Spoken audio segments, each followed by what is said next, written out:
In the woods I got lost, but a big forest ranger found me and did this. I never planned to get lost that day, but the forest had a way of swallowing me whole, twisting every path into something unfamiliar. The deeper I went, the more panic took over, until he appeared. A towering forest ranger with a commanding presence, his uniform clinging to his broad frame, his sharp eyes locking onto me as if he had been watching all along. What he did next left me breathless, torn between fear, fascination, and a desire I couldn't deny. Before we dive into this story, make sure to subscribe to the channel, like this video, and turn on notifications. That way, you'll never miss these intense stories that take you into places where danger, desire, and discovery collide. It all began when I heard heavy footsteps behind me, breaking the silence of the woods. The forest had always felt like a refuge to me, but that afternoon it turned into a trap. I had gone hiking without much thought, believing the trail would be as familiar as the one I had walked dozens of times before.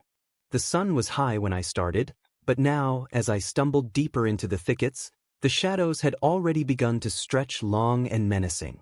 My heart raced when I realized the path beneath my feet wasn't the same one I had taken earlier. I paused, trying to steady my breathing, but the silence of the woods pressed down on me. No birds sang, no wind whistled through the branches, only the deafening sound of my own heartbeat. I pulled out my phone, but the screen showed no signal. That's when the reality sank in. I was completely lost. As minutes turned into what felt like hours, fear crept through me. My legs ached, my throat was dry, and my thoughts spun in frantic circles. What if I couldn't find my way back? What if I spent the night here, alone, in the cold dark? Every shadow looked like a threat, every branch snapping underfoot sent a chill crawling up my spine. I tried calling out, my voice shaky at first, then louder, "Hello? Anyone out there?" My words dissolved into the trees with no answer. I leaned against a trunk, closed my eyes, and forced myself to breathe. That's when I heard it, the sound of footsteps, heavy and deliberate, crunching over the forest floor. For a moment, I froze. My mind leapt to every terrifying possibility. A wild animal? Someone dangerous? My chest tightened as the sound drew nearer. Then, through the trees, a figure emerged. He was tall, towering, really, with broad shoulders that seemed to block out the dying light. The dark green uniform hugged his frame, the ranger's badge on his chest glinting faintly even in the shadows. His boots sank firmly into the dirt with each step, confident, steady. And when his eyes met mine, it felt like they pierced straight through me. "Lost?" he asked in a deep voice, one that resonated like the earth itself. I nodded, my throat dry, words stuck somewhere between fear and relief. "Yeah, I think I took the wrong turn." He studied me for a moment, his expression unreadable. There was something intimidating about the way he stood, arms at his sides, chest rising with slow, calm breaths. Then, almost unexpectedly, his mouth curved into the faintest smirk. "You shouldn't be out here alone," he said, stepping closer. "I know," I whispered, my voice betraying my nerves. He stopped a few feet away, close enough for me to notice the rough stubble across his jaw, the way his uniform clung to muscles I hadn't expected to see on a ranger. His presence filled the space between us, heavy and magnetic. I wanted to look away, but couldn't. "Follow me," he ordered, his tone firm but not unkind. I fell into step behind him, my eyes drawn to the confident way he moved, the strength in every motion. He walked as though the forest bent to him, as though every trail, every turn, belonged to him alone. And somehow, with him there, my fear began to fade, replaced by something else I wasn't ready to name. After a while, he slowed his pace so I could catch up. "What's your name?" he asked, glancing at me from the corner of his eye. "Ethan," I replied quickly. "And yours?" "Daniel," he said, his voice low. "Ranger Daniel Cole." The name suited him. Strong, grounded, unshakable. I swallowed hard, my pulse racing as silence stretched between us again. I wondered if he could hear it, the frantic beat of my heart echoing against the quiet of the forest. When we finally reached a small clearing, he stopped. "We'll rest here for a moment," he said. I sat on a fallen log, trying to calm my nerves. Daniel stood nearby, scanning the trees as if he were guarding me. There was something protective in his stance, something commanding in the way. He didn't just look at the forest but seemed to control it. "You don't look like the type to get lost easily," he said after a moment, his eyes flicking back to me. I shrugged awkwardly. Guess I underestimated the woods. He tilted his head, studying me in a way that made me shift uneasily. Or maybe not uneasily, maybe it was something else. His gaze lingered longer than it should have, and when our eyes locked, I felt heat rise to my face. For a second, neither of us looked away. There was an unspoken question between us, a current I couldn't ignore. My breath caught in my throat, and when he finally moved, it was only to step closer. "You need to stay close to me," he said, his voice softer now, almost intimate. My chest tightened. I nodded, unable to speak, though my mind screamed with questions. Why did his presence feel so overwhelming? Why did his nearness make it impossible to think clearly? As we prepared to move again, the distant rumble of thunder broke through the silence. Dark clouds gathered above, the first drops of rain cutting through the canopy. Daniel looked up, then back at me. "Storm's coming," he said. "We'll need shelter." We quickened our pace, but the rain came faster, soaking us as the sky split open. Lightning illuminated the trees, thunder shook the ground, and suddenly the forest wasn't just intimidating, it was dangerous. Daniel grabbed my arm firmly, pulling me along as the storm raged. His touch sent a jolt through me, both protective and electric. My heart raced, not just from fear but from something far more confusing, far more consuming. Finally, through sheets of rain, a small cabin appeared in the distance. Daniel led me inside, slamming the door against the howling wind. My chest heaved as I tried to catch my breath, water dripping down my face. I looked at him, his shirt clinging to every line of muscle, his eyes burning with intensity, and for the first time, I wasn't sure if the storm outside was more dangerous than the storm building inside me. And then he stepped closer, closing the distance between us in the dim light of the cabin. The cabin door slammed shut behind us, muffling the roar of the storm outside. I stood in the middle of the small room, shivering, my clothes clinging to me like a second skin. Daniel moved past me with purpose, striking a match and lighting an old lantern that filled the space with a soft, amber glow. The storm's fury outside felt far away now, but another storm raged inside me. The room was sparse, just a table, a wooden chair, and a cot in the corner.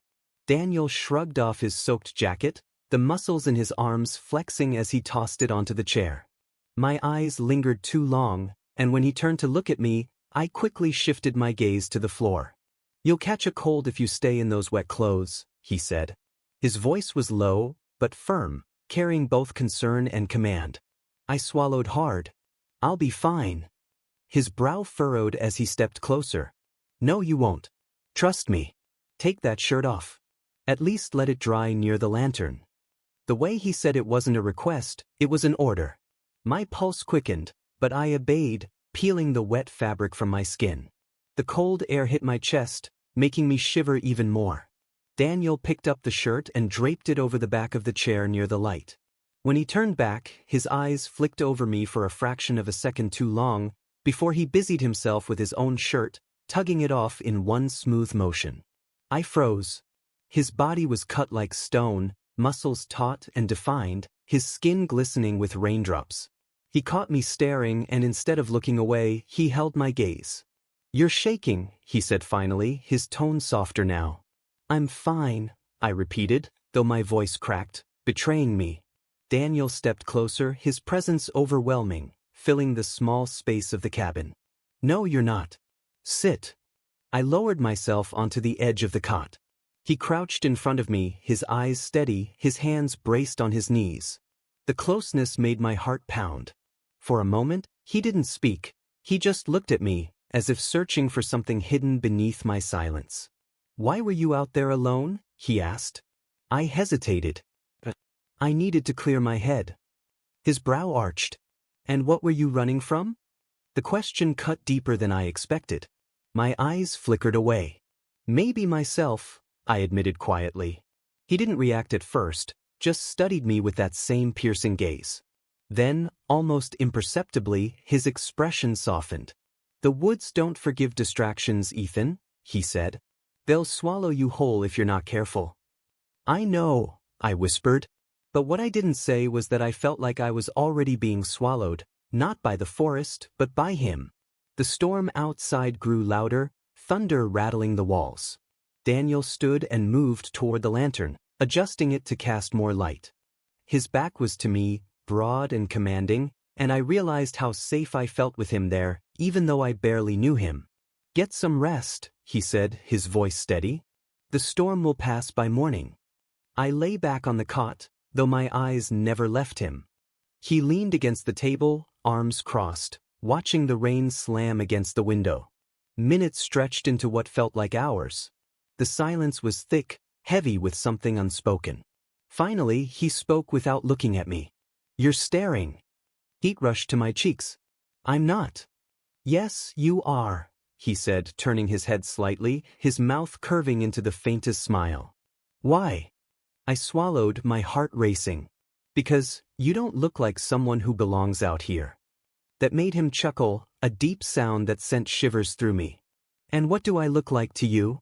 I hesitated, words caught in my throat. "Like someone who doesn't get lost." His smile faded into something more serious. He pushed off the table and walked toward me.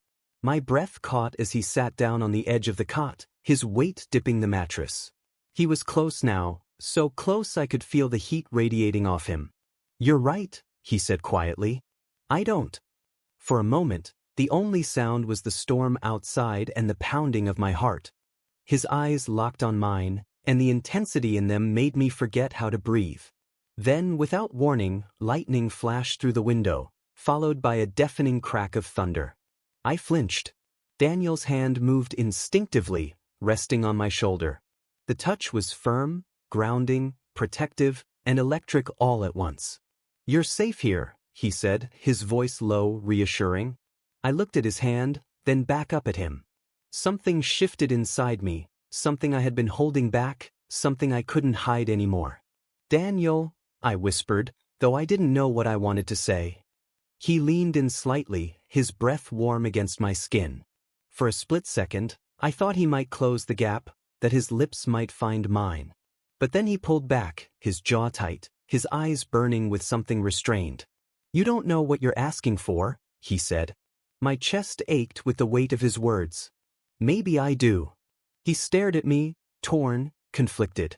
The storm outside seemed to echo the storm between us, wild and uncontrollable.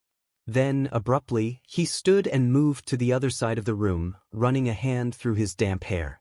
"Get some sleep, Ethan," he said, his voice harsher now, though I could hear the strain in it. I lay back, staring at the ceiling, but my mind was on him. His touch, his eyes, the way he looked at me as though fighting something inside himself. My body trembled, not from the cold anymore, but from the intensity of everything unspoken between us. And just when I thought the silence would consume me, I heard him whisper in the dark, so soft I wasn't sure if I imagined it. "This is dangerous." The storm had quieted by dawn, but the silence inside the cabin was heavier than the rain ever was. I woke to the faint crackle of firewood and the smell of damp earth lingering on my skin. Daniel was already up, standing near the window with his arms crossed, watching the mist roll through the trees. His back was rigid, his jaw tense, as if he hadn't slept at all. I sat up slowly, the blanket falling from my shoulders. "You didn't sleep?" His eyes flicked to me, then back to the fog outside. "Didn't need to." It wasn't true, I could see the exhaustion etched into his face. But there was no use pressing him. He was a man of walls, of control, and I was beginning to understand how much effort it took for him to keep those walls in place. I rubbed my arms against the morning chill. "The storm's gone." "Yeah."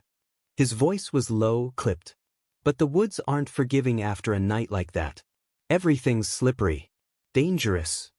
Dangerous." The words seemed to hang between us, echoing louder than it should. My heart picked up again, remembering how close we'd been last night, how his hand had rested on my shoulder, how his eyes had nearly burned through me. I cleared my throat. So, what happens now? You'll follow me back to the trailhead, he said, still staring at the fog. And then you'll go home. The bluntness stung more than I expected. That's it. His shoulders tensed. He turned slightly, his gaze sharp, as if he was forcing himself to keep a distance. That's what should happen. I let the silence stretch, my chest tight. Something inside me couldn't accept his detachment. Not after last night, not after the way he looked at me when he thought I wasn't watching. Why do you keep pretending you don't feel it too? I asked, my voice trembling but firm. The air in the room changed. His jaw clenched, and for a long moment he didn't move, didn't breathe. Finally, he turned fully toward me, his eyes locking onto mine with a fire I hadn't seen before. Because it's not supposed to happen, he said, his voice rough, almost breaking. You don't understand what you're asking me to risk. I stood, my legs shaky, but I forced myself to hold his gaze. Then explain it to me. He shook his head, running a hand through his hair. You're young. You don't know what this would mean, for you, for me. Out here people talk. They judge. They destroy. Maybe I don't care what they think. He took a step toward me, his expression hardening. You should. But I didn't back away. Then why did you touch me last night? Why did you look at me like that? He froze, his chest rising and falling faster now. Because I'm human, he said finally, his voice low. Because you were shaking and I wanted to protect you. And because I wanted more than I should. The confession hit me like a spark to dry wood, igniting everything I'd been holding back. I closed the space between us, my voice barely above a whisper. Then stopped pretending. For a heartbeat, neither of us moved. His eyes searched mine, desperate, conflicted. And then the sound of boots crunching outside shattered the moment. Daniel's head snapped toward the door. His entire body stiffened. Stay here, he ordered, his voice sharp again. He moved to the door, pulling it open just as another ranger stepped inside, shaking rain from his jacket. The man was tall, rugged, his expression curious as he glanced between us. Morning, the ranger said. Storm knocked down a tree near the main trail. Figured I'd check if you were still out here. Daniel's tone was calm, controlled, as if nothing unusual had happened. We're fine. Just waiting for the paths to clear. The ranger's gaze lingered on me a moment longer than I liked. You picked up a stray? He asked with a faint smirk. Daniel's eyes flickered, but his face stayed stone. He got lost. I'll make sure he gets out safely. Something about the way the ranger looked at us, me disheveled and shirt still damp from the night, and Daniel, tense and protective, made my stomach twist. He didn't say anything more, just gave a short nod before stepping back out into the fog. The silence that followed was suffocating. Daniel shut the door, his hand gripping the frame as if he needed to steady himself. They'll ask questions, he muttered under his breath. I stepped closer, defiant. Let them. I don't care. But he turned, his eyes blazing with frustration. You don't get it, Ethan. You don't know what this could cost me. My voice cracked. And what about me? Do you think this doesn't cost me anything, wanting someone I can't have? For a moment, the storm outside seemed to return, its echo in the fury of our words. But underneath it all, there was something else, desire, unspoken but undeniable, threatening to break through every wall he built. He stepped forward suddenly, so close I could feel the heat of his body, his breath brushing against my face. His hand hovered near mine, trembling as if it wanted to close the gap but couldn't. Don't make me cross this line, he whispered, his voice raw. Then don't fight it, I whispered back. The air between us felt like it would explode, charged, dangerous, alive. His eyes locked onto mine, every muscle in his body straining against the pull. And then, just as the tension reached its breaking point, a loud crash echoed outside. A tree branch snapped, the sound rattling the cabin walls. Daniel tore his gaze away, his jaw tight, his fists clenched. This isn't over, he said, his voice thick with everything he couldn't say. And I knew he was right. By midday, the storm had passed, leaving the forest glistening and damp, the air thick with the smell of pine and wet earth. Daniel led the way through the woods, his strides purposeful, while I followed just a few steps behind. He didn't speak, didn't look back, but I could sense the weight pressing down on him, heavier than the storm ever was. Every time he glanced over his shoulder, his jaw was tight, as if he was trying to make sure I was safe while reminding himself to keep his distance. I hated it. I hated how close we'd come that morning, only for him to retreat behind his walls again. We reached a clearing where a downed tree blocked part of the trail. Daniel stopped, scanning the area with narrowed eyes. "We'll go around," he said. I nodded, though my chest ached. Silence stretched between us until I couldn't take it anymore. "Daniel, why are you so afraid of this?" He turned, his eyes flashing. "Because you don't know what kind of world I live in. Out here, in this community, people don't forgive. They don't forget. If anyone even suspects..." He cut himself off, running a hand through his hair in frustration. "Suspects what?" I pressed. He hesitated, his voice lowering. "That I want something I shouldn't." My heart raced, but I forced myself to meet his gaze. "And what if I want it too?" The words hung in the damp air like thunder. His lips parted slightly as though he wanted to answer, but before he could, a voice called out from deeper in the woods. "Daniel." We both froze. Another ranger emerged from the trees, tall, broad-shouldered, his green uniform streaked with mud. It was the same man who had appeared at the cabin earlier. His eyes darted from Daniel to me, then back again, suspicion flickering across his face. "You're still out here with him?" the ranger asked, his tone sharp. "People are already talking. You know how this looks." Daniel's body stiffened. He was lost. "I'm making sure he gets out." The ranger's gaze landed on me, scrutinizing, judging. "Is that all?" Something inside me snapped. I stepped forward before Daniel could stop me. "Yes, that's all. He saved my life last night. Is there something wrong with that?" The ranger's eyes narrowed, his jaw tightening. For a moment, I thought he might push harder, but he just shook his head. "Careful, Daniel. You don't want people thinking you've gone soft. Or worse." He turned and disappeared back into the trees, leaving a heavy silence in his wake.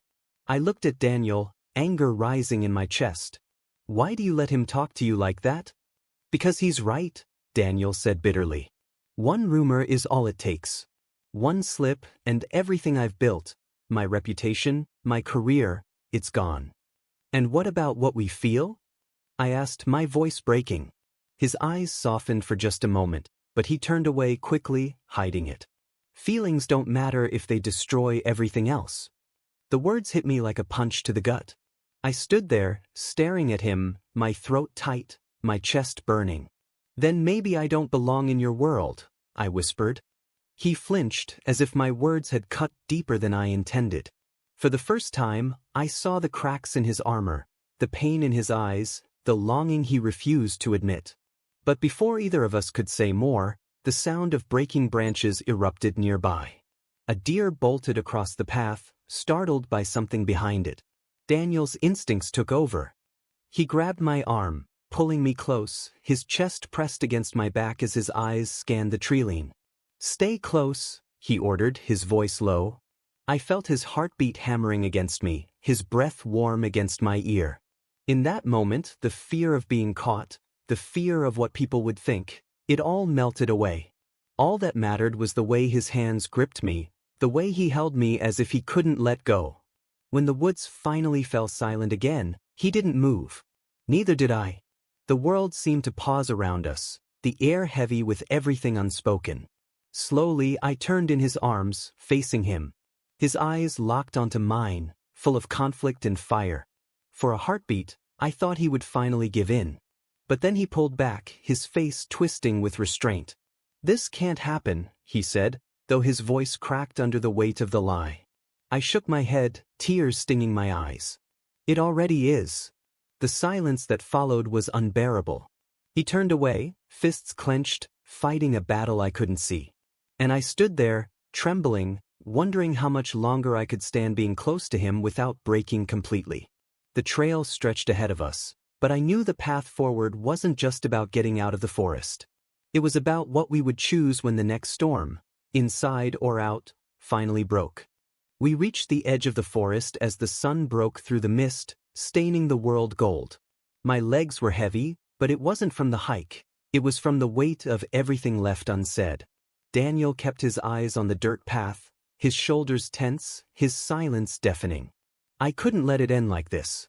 Not after the storm, not after the way his hand had lingered on me, not after the look in his eyes when he almost gave in. "Daniel," I called softly. He stopped. His chest rose and fell, but he didn't turn. I stepped forward until I was close enough to see the trembling in his hands. "You can't keep pretending," I said.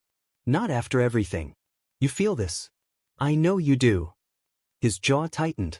"You don't understand what's at stake." "Then make me understand." My voice cracked. "Because I'd rather know the truth and walk away broken than live wondering what could have been." Finally, he turned to face me. His eyes weren't cold anymore. They were raw, filled with exhaustion, longing, and fear. "I've spent my life building walls," he said. "Walls to protect myself, to protect others. And then you came crashing through them without even trying. I can't decide if you're the best thing that's ever happened to me, or the most dangerous." I stepped closer, my heart pounding. Maybe I'm both. Maybe that's what love is, risk and danger. But if you keep pushing me away, you'll never know. For a moment, I thought he'd turn again, retreat back into silence. But something inside him cracked. His fists unclenched, his shoulders sagged, and his eyes shone with something he could no longer hide. He reached for me, his hands rough but gentle as they framed my face. "You drive me insane," he whispered, his breath trembling against my lips. "Then stop fighting it," I whispered back. The space between us disappeared. His mouth crashed against mine, desperate and fierce, as though years of restraint broke all at once. His kiss tasted of rain and fear and hope, and I clung to him like the world would vanish if I let go. The forest fell silent, the wind holding its breath, as if even nature knew this moment had been waiting to happen. When we finally broke apart, his forehead rested against mine. He was breathing hard, his chest rising and falling like he'd just fought the hardest battle of his life. Maybe he had. "I shouldn't have done that," he said, though his hands didn't move from me. "Yes, you should have," I said firmly. "Because now I know you're not just protecting me, you're protecting yourself. But you don't have to anymore." He closed his eyes, and for the first time I saw relief. Vulnerability. A man who'd spent years carrying burdens finally letting someone else share the weight. "People will talk," he murmured. "Let them," I said. "They don't know what this is. They don't know what we are." His eyes opened again, and this time they weren't filled with fear, they were filled with something steadier. "And what are we, Ethan?" I smiled through the tears that threatened to fall. "We're two people who found each other in the middle of nowhere. And I don't care if the whole world thinks it's wrong. It feels right to me." He pulled me against his chest, holding me so tightly it almost hurt, but it was the kind of hurt I wanted to feel forever. In his arms, the chaos of the storm, the fear of being caught, the doubt that haunted us, it all melted away. For the first time, I felt safe not because he was protecting me, but because he had finally chosen me. We stood there for what felt like hours, the forest around us slowly waking to birdsong and sunlight. When he finally loosened his grip, he cupped my face again, studying me like he wanted to memorize every detail. "You've changed everything," he said quietly. "Good," I answered, "because everything needed to change." He laughed softly, shaking his head. "You're stubborn." "And you like it?" I teased. "I do," he admitted, his voice warm for the first time since I met him. We walked together toward the road, our steps lighter than before. The woods no longer felt suffocating, they felt alive, full of promise. Daniel reached for my hand, hesitant at first, then stronger when I squeezed back. The simple act said more than any words could. He wasn't running anymore. As the trees gave way to open sky, I looked at him and realized the forest hadn't swallowed me after all. It had led me to him. And whatever storms waited ahead, we would face them together.